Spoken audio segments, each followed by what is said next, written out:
Hey, hey, hey. Great morning, great morning, great morning. You guys come on in. Come on in. Let's talk about our vision for a second. Let's talk about our vision. Mm, hold on. Let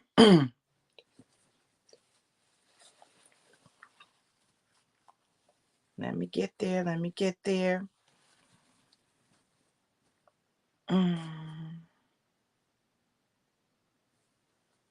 Come on in and share the broadcast. Come on in and share the broadcast.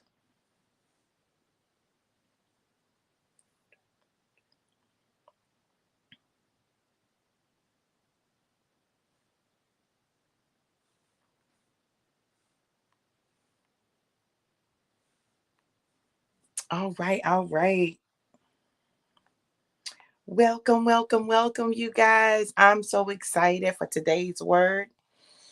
Mm, got a little congestion going on. Y'all come on in. Come on in. Well, let me make another share. And we're going to get started.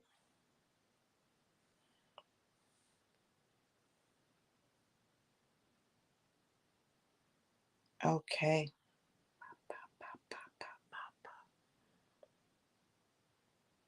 All right, all right. Great day, you guys. Great day. Let me make sure I turn this down.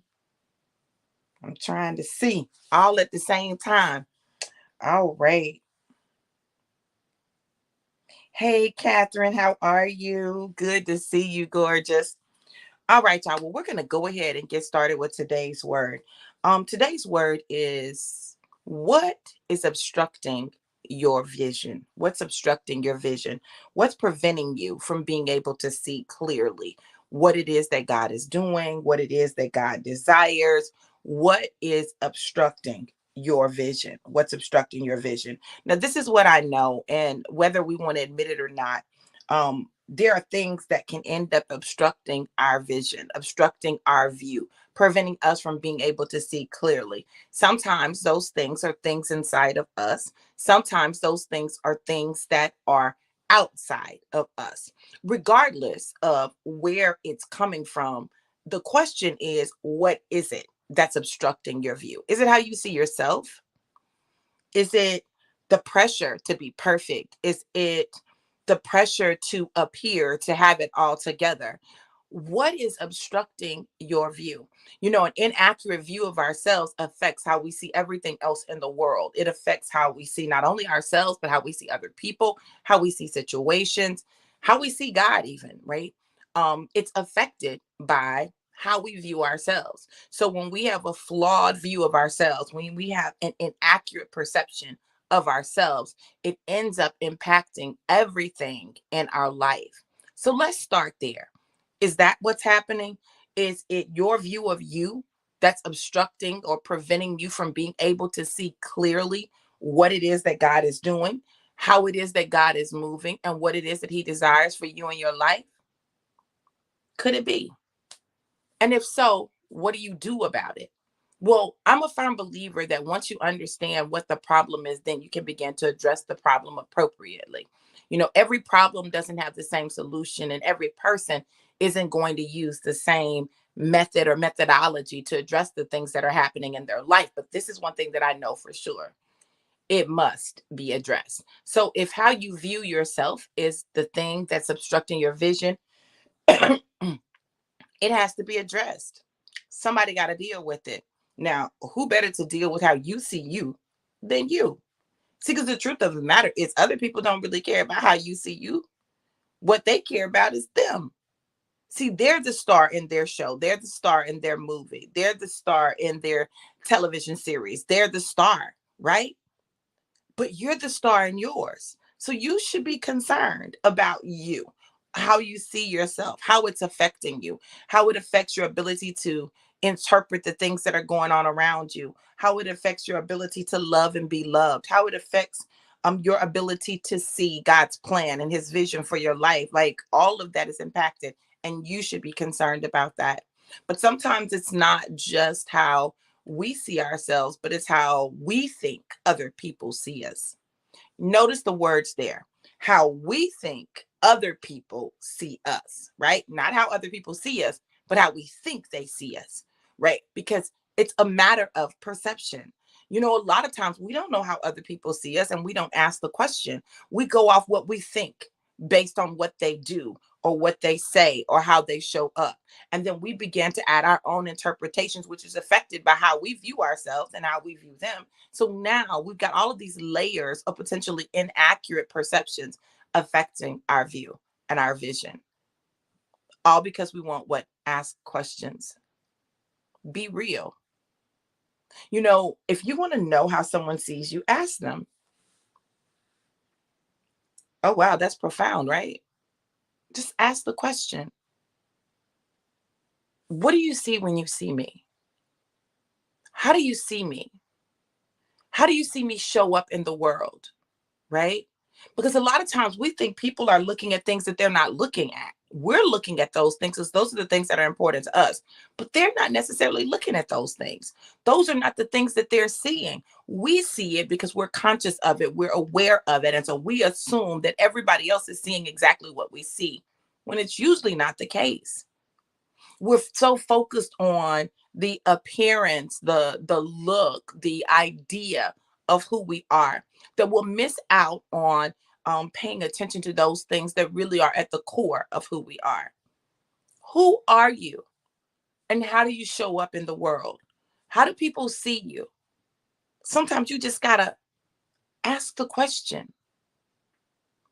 You assume that people see you this way, or you assume that they interpreted your actions this way, or you assume that they paid attention to the flaws that you pay attention to. You assume that.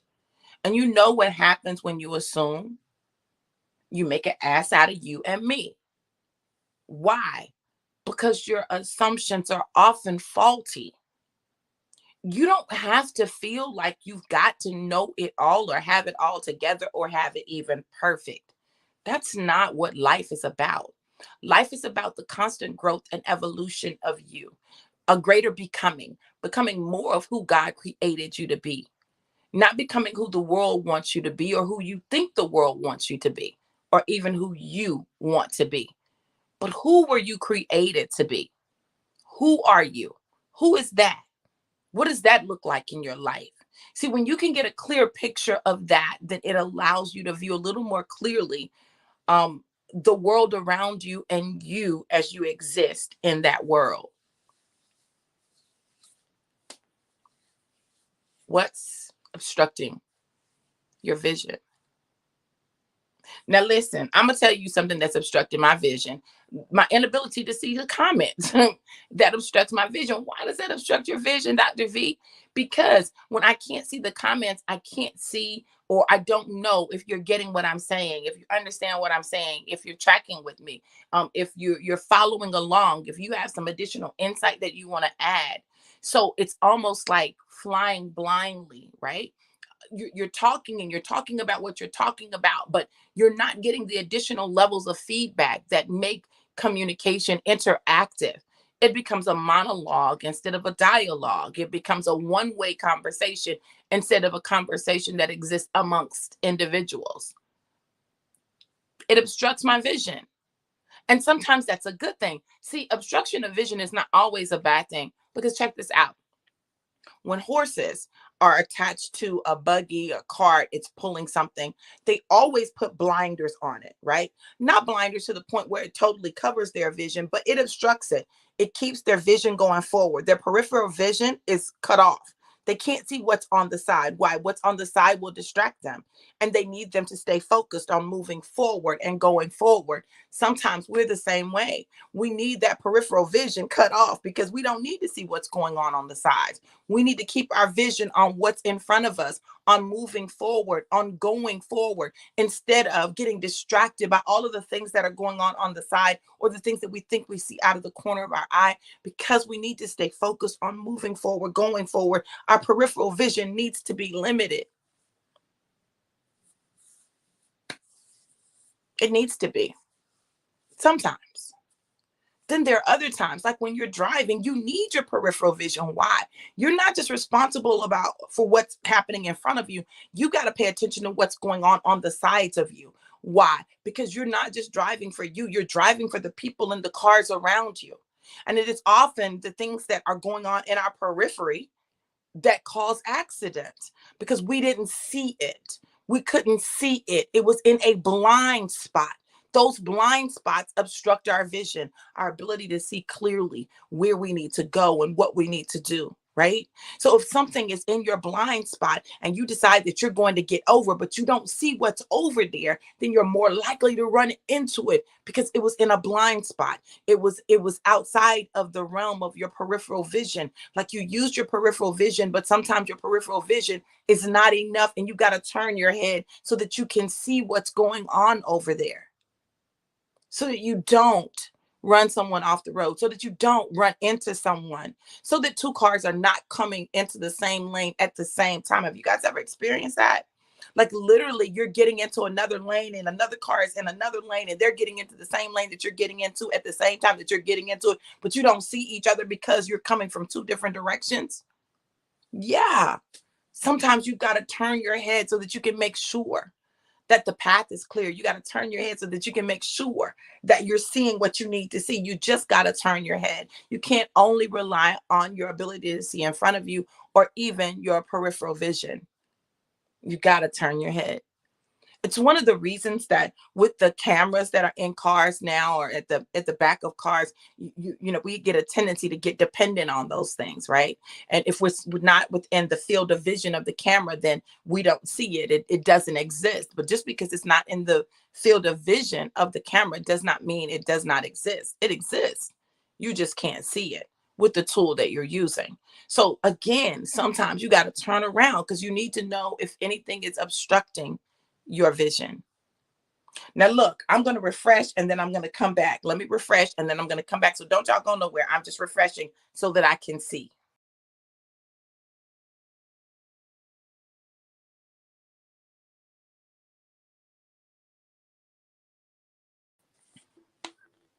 Okay. See, look, y'all were talking to me and I couldn't see a thing, right? I couldn't even see to put the comment up about the stars. Listen, great morning, April. Hey, Catherine. Good morning. Hey, Dawit. Let me turn on my do not disturb. Okay. So we've talked about it. We've talked about, what we see. We've talked about what's going on. We've talked about it. And now the question is this: how do we clear our vision field so that we can see what we need to see? How do we do that?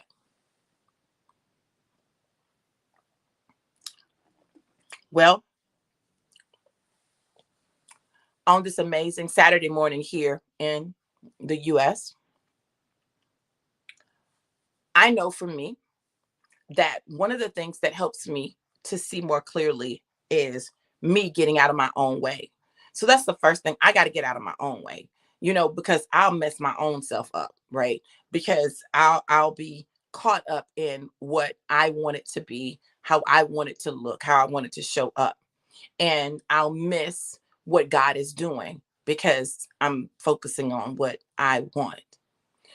I've been very still for the last 2 weeks, which is unlike me. I'm very active. I'm usually going, I'm moving, I'm doing, I'm shifting, all of that. But I've been very still. And let me tell you what I've learned in the midst of my stillness. My stillness gives me the ability to see and hear things that I normally wouldn't because I would be moving too quickly to catch it. It has given me a level of peace that surpasses understanding, like a peace where I'm just calm and I don't feel like I've got to be going, going, going, doing. It's given me the ability to just be still and listen to God for next steps and directions. It's given me the ability to um, hone in on what I feel, allow myself to feel what I feel, and to accept those feelings as my reality in that moment, and then own whether I want to stay in that feeling or whether I want to change it. Because if I want to change it, I absolutely can. You see, we make things so difficult and complicated, and we make it like, oh, this is just who I am. Oh, I can't do anything about it. That's a lie from the pit of hell. That's a lie from the pit of hell. Listen, the enemy wants you to stay stuck in behavioral patterns that don't work for you, emotional patterns that keep you stuck, stuck in a place where these self-sabotaging behaviors that you've used as coping mechanisms now are the only way that you think you can exist. Stuck in a place of passive aggressiveness, not being able to clearly articulate what you feel in the moment, but always throwing that little jab, right? You don't have to do that. You do know that, right? That's a choice. We choose to stay stuck in things that we know are counterproductive or unhealthy. We choose that. So you can choose something differently. Choose to tap into what it is that God wants in your life, how God wants you to show up. Be honest enough to say, when you did X, Y, and Z, I felt da da da da da. Now, you didn't make me feel that, but that's how I felt, you know? And so own that. Own that you felt it. Own that you didn't like the way that felt. Own that, normally you probably would have gone into a place of passive aggressiveness, but you're trying to grow. You're trying to become a better version of yourself, and you're trying to avoid being passive aggressive. And so instead, you want to clearly articulate what you feel. You know what you just did? You removed those saboteurs out of your vision. You took them out of your eyes so that your perspective is clearer now. Because you made a decision, you made a choice. Life is about choices. Every choice that we make has consequences.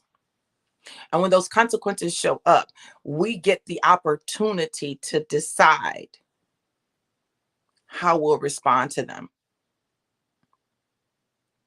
What's obstructing your vision? Is it your pride? Is your pride obstructing your vision? You don't want anybody to know that you hurt, that you need help, that you're human. I've really had to struggle and fight through something. Now, this is going to seem probably really minuscule or small to you guys, but to me, like, this was a whole big thing, right? So when people say, oh my God, you're so sweet, you're so nice, I'd be like, no, I'm not. I'm not so sweet and so nice. I'm not. Okay. Please don't tell people that. Okay. Because they're going to think that I'm that. Okay. I'm not that. Right. The crazy thing is, I am that. I am sweet, and I am nice, and I am considerate, and I am those things, right? But I'm not just those things. Those are not the totality of who I am. And for me, I don't want anybody to get it twisted and mistake my kindness for weakness and think because I'm sweet and I'm kind and I'm nice that they can walk all over me, because they will get messed up. Okay. See, I be trying to avoid the messing people up stage. So I try to keep them at bay. Listen, don't play with me. Okay. I'm not a toy. All right. But what I also do is then I deny the part of me that is sweet and nice and considerate and vulnerable. So I've had to come to grips with that's a part of who I am. Like, that really is just me. I'm that person that, someone will say they like something and I'll give it to them. I'm that person, right? Not because I have to, or not because I feel like I've got to buy them, or maybe it has been. Maybe it has been. And so I found myself in a place where I'm very conscious of what I do and why I'm doing it, because I don't want to be that person. I don't want to feel like I have to earn people's love and affection. I don't want to feel like I've got to give in order to receive the love that I desire. I don't want to be like that. So I'm very conscious that, because that's been a behavioral pattern in my life, I'm very conscious to examine why I'm doing what I'm doing, so that my motivation is pure. See, because if your motivation is not pure and the person doesn't do something later on that you want them to do, you're going to resent them. And then you want to get passive aggressive.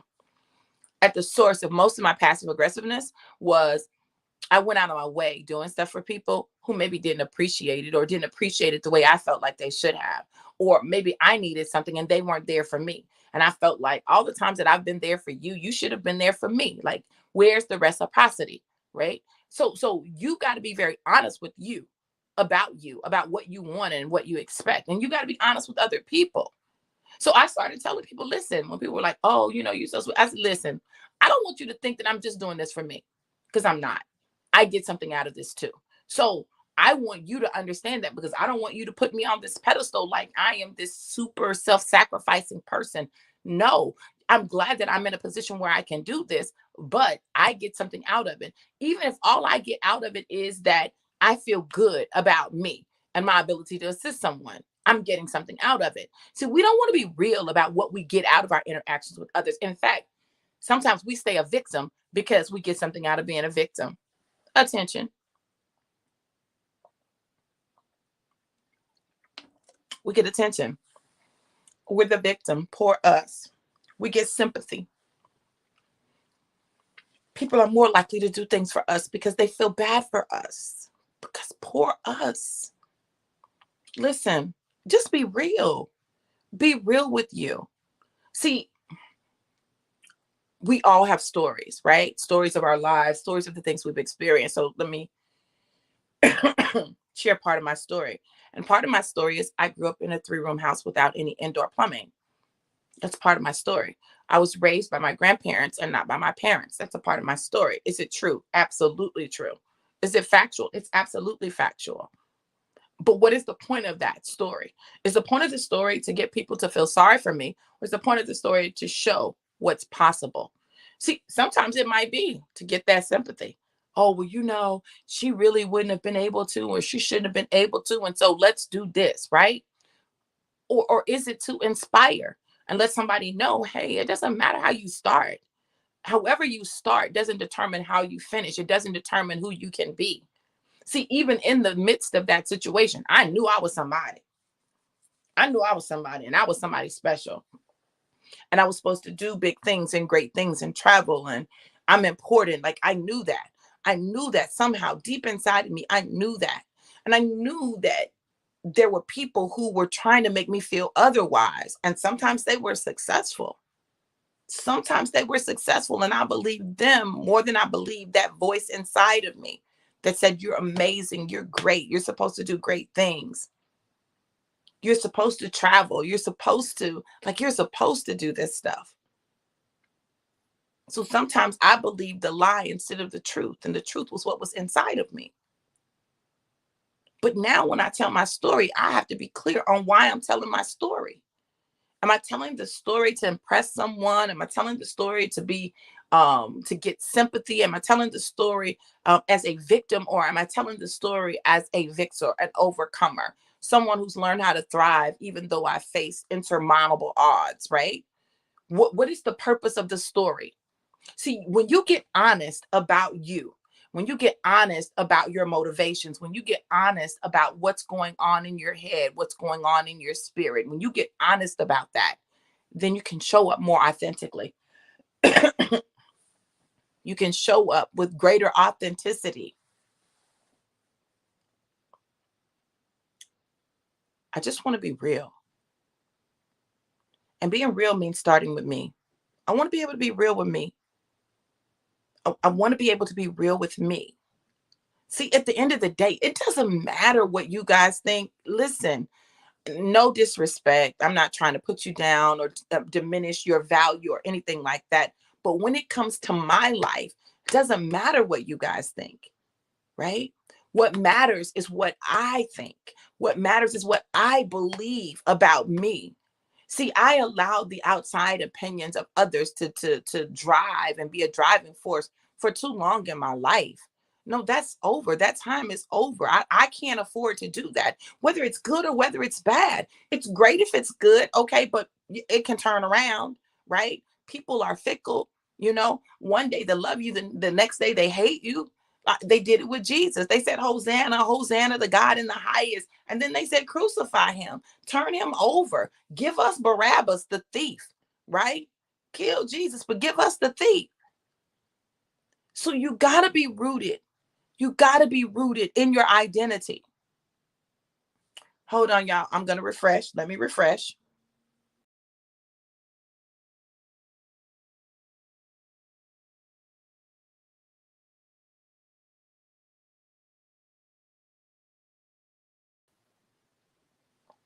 Okay. So now the question becomes, again, what's blocking your vision? What's obstructing your vision? What's distorting your vision? Remove that. Remove that so that you can see clearly now. The obstruction is gone, okay? The song says, I can see clearly now the rain is gone. I can see all obstacles in my way.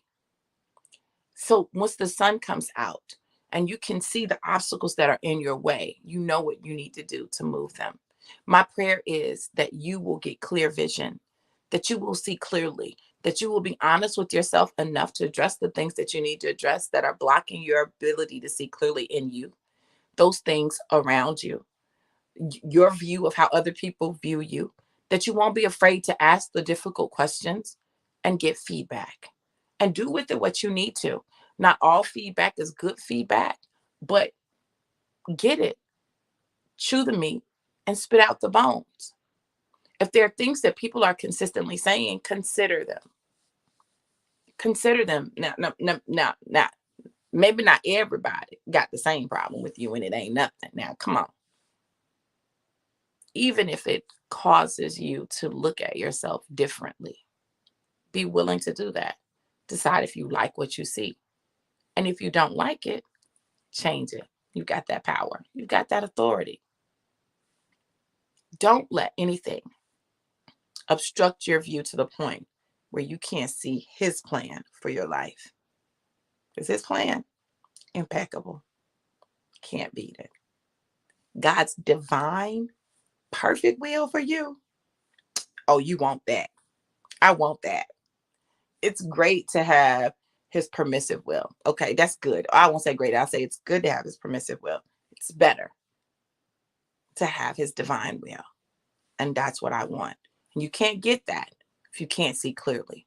Be willing to allow God to reveal to you what's obstructing your view, what's obstructing your vision, so that you can see clearly enough. If it's pain, if it's hurt, if it's unresolved issues, if it's conflict, if it's saboteurs, if it's feeling like you got to earn people's love or buy people's love, like what is it?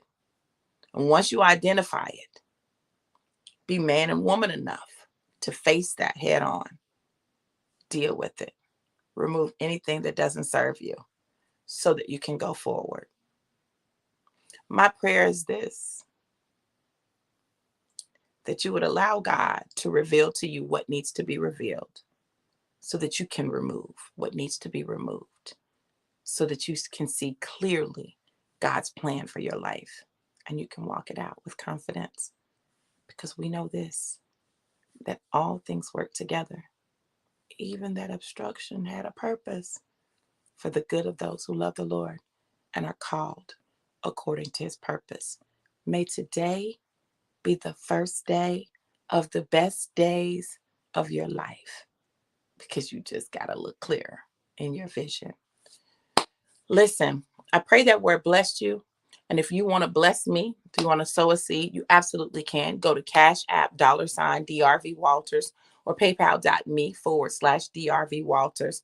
Drop that seed in the ground and know that God is a rewarder of those who diligently seek him. Seek God. I promise you, he'll give you your answers. He always does. I love you guys to life and life more abundant. Have an amazing, incredible, and epic day. Be blessed. Mwah.